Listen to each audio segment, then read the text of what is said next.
Hey boys and girls, happy Monday. I want to review with you some things about the Arctic tundra. And so here's your vocabulary words. The first word is adapted. This means changed to suit a special purpose or situation. It means adjusted. Over the years, animals in the Arctic have adapted to the cold. That means they've changed. They might have changed they change like the color of they have certain color of fur. They might have blubber on them to keep them warm, but they've adapted certain things, certain characteristics. The next word is burrow. It means to dig a hole or tunnel. Rabbits burrow underground to make their home. We know that they do this. They have homes underground. They burrow, they dig. The next word is exposed.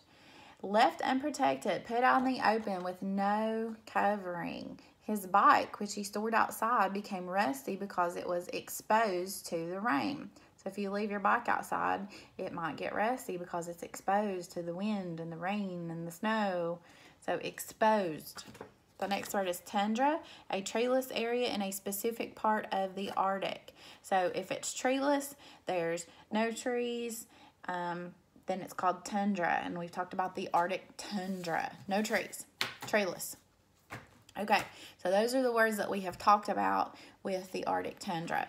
Now, we know that the Arctic tundra is cold. We know it's windy. We know the ground is frozen. Let's look at some animals that we might see there. Okay, what animal is this? Do you remember that animal? That's right. It is the Arctic hare. Very good. And it looks like a bunny, but if you look at this, one thing that's different about this animal is that it is white.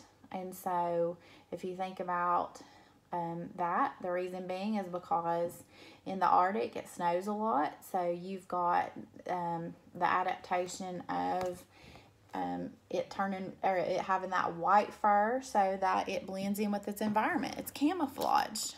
Okay, the next animal. Do you remember this animal? That's right, the Arctic fox. Good. And again, it's got that white camouflage. This animal, lots of these animals. Good. We think of these, we see them around Christmas time on that Christmas movie we watch. Yes, Polar Express. Also called reindeer. Good. What we think of them as reindeer, called caribou. Caribou. Right. Those are seen in the Arctic. Now, the Arctic, and I want to show you, let me pull it on my computer. I'm going to show you where the Arctic is located. This is the Arctic tundra region. I'm going to see if I can flip my phone around. I wonder if I can flip my phone around. I don't know if I can flip it around. Flip it around. Cannot flip it around. Okay, so this would be the Arctic tundra region.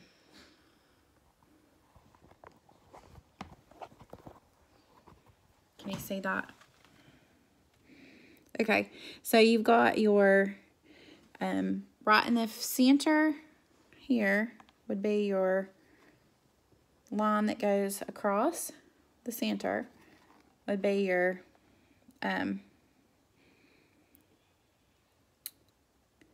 right, yes, it is called, the line that goes across the center is called your equator. It's the pretend line that goes across the very center of the earth, the equator. And then up here, the blue part is called your Arctic tundra, okay? And so Tennessee is right here where we live. So up here is your Arctic tundra, okay, all the blue part. So it's going to be covering the upper part of Canada, the upper part of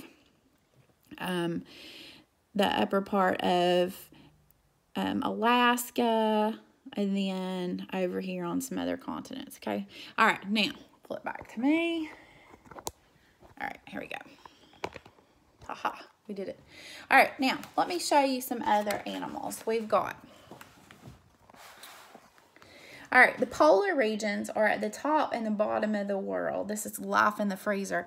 The polar regions are at the top and the bottom of the world are tough places for mammals. They need to survive the freezing temperatures, especially in winter. They also need to be cunning to find what little food there is.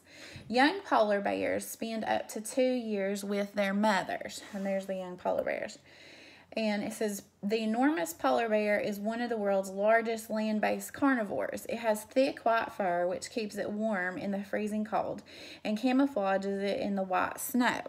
Polar bears give birth to cubs in the winter in secure ice dens. Female polar bears nearly always give birth to twins. So when they have polar bear babies, they're usually going to have twin babies, which is pretty neat. So twins means 2. And then here's boxing bunnies. There's the babies boxing. Arctic hares have white winter coats to help hide them from predators. They have no trouble finding each other, though. The males box to claim a female. So they're boxing bunnies because they want their female. And then here's your caribou that we talked about.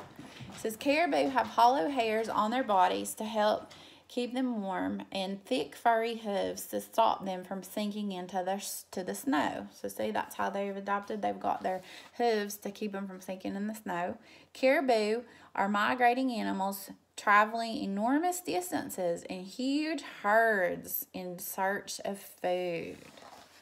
And here's your seal. Remember, seals have what to keep them warm? Do you remember what that's called? They have to keep them warm? That's right. It's called blubber. Seals spend most of the winter in the icy water digging air holes with their teeth in the ice above. They have thick fat blubber under their furry skins that keep them warm while they hunt fish and squid in the freezing waters. So what are the 2 things that those seals eat? Fish and squid. That's correct. Fish and squid. And they have blubber to keep them warm. Okay, so let's think about the Arctic tundra habitat. We know it's very cold, it's very windy, the ground is frozen, it's covered with ice during the winter, there's not a lot of sunlight there. In the summer, you've got ice that's going to melt and the ground is going to get wet, it's going to get muddy. There's not going to be trees, and that's why it's called tundra. And then the ocean water is going to be really, really super cold. And there's not going to be a whole lot of creatures that are going to live in there very long. The ones that do live in there are going to have that layer of blubber, and that's going to keep them warm. And they're going to be covered with a great deal of ice. And they're going to be able to adapt, though. And then the plants that live there are going to be very low. They're going to be close to the ground. They're going to live close together. Now, there's one thing that I want you to do for me. I want you to write 2 sentences for me on a regular piece of paper. And I want you to start out by saying, in the Arctic. Say, in the Arctic, okay? And then go from there. I want you to write on a regular sheet of paper. Have your parents take a picture of that on a regular sheet of paper, and then have them take a picture of it, send it to me on Dojo so I can see it, okay? So take a picture of it, and then put it on a regular sheet of paper, write the sentences, write 2 sentences, put it on a regular sheet of paper, have your parents take a picture of it, send it to me on a message on Dojo, okay? See you guys later. Bye.